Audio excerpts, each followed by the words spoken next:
പത്മനാഭസ്വാമി ക്ഷേത്രത്തിൽ തിരക്കുണ്ടോ എന്ന് ചോദിക്കാം. Ashwin, good morning. Happy Vishu. Happy Vishu Ashwin. എന്താണ് അവിടുത്തെ വിശേഷം? അശ്വിൻ കാണാൻ ലുക്കായിട്ടുണ്ട് കേട്ടോ.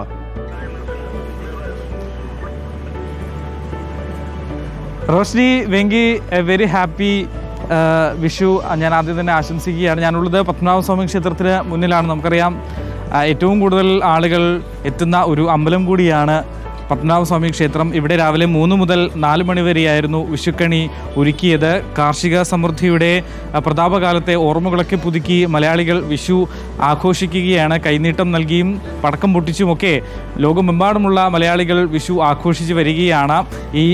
ഞാനുള്ള പത്മനാഭസ്വാമി ക്ഷേത്രത്തിൽ രാവിലെ 3 മുതൽ 4 മണി വരെയായിരുന്നു ഈ വിഷു കാഴ്ചകളൊക്കെ ഒരുക്കിയത്. വലിയ ഭക്തജന തിരക്കാണ്, നമുക്ക് ദൃശ്യങ്ങളിൽ തന്നെ കാണാം. വലിയ ഭക്തജന തിരക്കാണ് ഈ അമ്പലത്തിന് ചുറ്റും ഉള്ളത് എന്നുള്ളതാണ്. നമുക്കറിയാം വിഷു എന്നുള്ളത് മലയാളികൾക്ക് ഏറ്റവും അടുത്ത് നിൽക്കുന്ന, ചേർന്ന് നിൽക്കുന്ന ഒരു ആഘോഷം കൂടിയാണ്.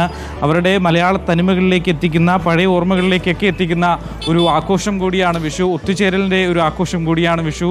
പുതിയൊരു വർഷത്തിൻ്റെ തുടക്കം കൂടിയാണ് വിഷു. അങ്ങനെ കണികളൊക്കെ ഒരുക്കി, ഇന്നലെ തന്നെ കണികളൊക്കെ ഒരുക്കി, രാവിലെ തന്നെ കണിയൊക്കെ കണ്ട് ഐശ്വര്യമായി ഒരു ദിവസം തുടങ്ങാനുള്ള ഒരുക്കത്തിലാണ് മലയാളികളെല്ലാം ഉള്ളത് എന്നുള്ളതാണ്. രാവിലെ തന്നെ വലിയ രീതിയിൽ നമുക്കറിയാം, ദൃശ്യങ്ങൾ കാണുന്ന പോലെ തന്നെ ഭക്തരൊക്കെ പല സ്ഥലങ്ങളിൽ നിന്നുള്ള ഭക്തരാണ് പത്മനാഭസ്വാമി ക്ഷേത്രത്തിലേക്ക് എത്തുന്നത് എന്നുള്ളതാണ്. പല അമ്പലങ്ങളിലും ഇന്ന് ശ്രീകൃഷ്ണസ്വാമി ക്ഷേത്രങ്ങളിലൊക്കെ തന്നെ ഇന്ന് വിഷുക്കണി ഒരുക്കിയിട്ടുണ്ട്. അവർക്ക് വിഷുവിൻ്റെ പ്രത്യേക പൂജകളൊക്കെ പല അമ്പലങ്ങളിലും ഉണ്ട് എന്നുള്ളതാണ് ഏറ്റവും വലിയ പ്രത്യേകത.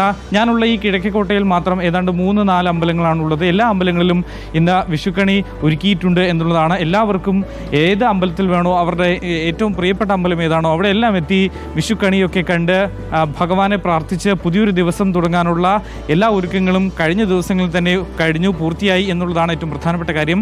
മാത്രമല്ല ഇനി അങ്ങോട്ട് ബാക്കിയുള്ളത് വിഷുക്കണിയൊക്കെ കണ്ട് ഉണർന്ന ആളുകൾക്ക് ഇനി കൈനീട്ടം കൊടുക്കേണ്ട ചടങ്ങുകളുണ്ട്. കൈനീട്ടം കഴിഞ്ഞതിന് ശേഷം അല്പനേരമൊക്കെ അവിടെ ഇവിടെയൊക്കെ കറങ്ങി നടന്നതിന് ശേഷം ഉച്ചയോടുകൂടി നമുക്ക് സ്വാദിഷ്ടമായ ഇനി സദ്യയൊക്കെ കഴിച്ചാണ് സാധാരണ മലയാളികൾ വിഷു ആഘോഷിക്കുന്നത്. നമുക്ക് ദൃശ്യങ്ങളിൽ കാണാം, വിഷു ആഘോഷിക്കാൻ കഴിയാത്ത ആളുകൾ നമുക്ക് ചുറ്റുമുണ്ട്. അത് പോലീസുകാരൊക്കെ ഇവിടെ എത്തുന്ന ഭക്തർക്ക് സുരക്ഷ ഒരുക്കുന്നതിന് വേണ്ടിയൊക്കെ ഇവിടെയുണ്ട്. അങ്ങനെ സകല ഇതും, അതായത് ഒരുക്കങ്ങളും ഇവിടെ പൂർത്തിയാക്കി ആളുകളൊക്കെ രാവിലെ തന്നെ വിഷുവൊക്കെ കണ്ട്. മോനെ, രാവിലെ വിഷുവൊക്കെ കണ്ടോ?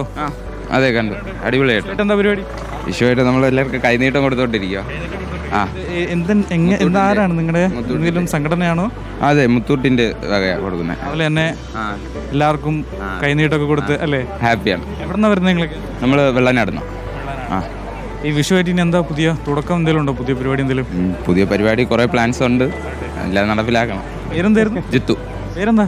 അഭിഷേക്. വിഷുവായിട്ട് എന്താ ഇനി? വിഷയം കൈനീട്ടം കൊടുക്കാം. നിങ്ങൾക്ക് കിട്ടിയോ കൈനീട്ടം? നിങ്ങൾക്ക് കിട്ടിയോ? നമുക്കില്ലേ കൈനീട്ടം?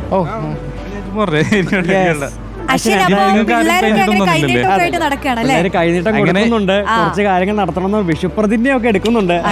എന്തായാലും കണ്ടറിയാം. എന്തായാലും എനിക്കും കൈനീട്ടം, എനിക്കും ഒരു കൈനീട്ടം അവർ തന്നിട്ടുണ്ട്. എന്തായാലും എനിക്ക് രാവിലെ തന്നെ ഇവരുടെ വകയാണ് കൈനീട്ടം കിട്ടിയത് എന്നുള്ളതാണ്.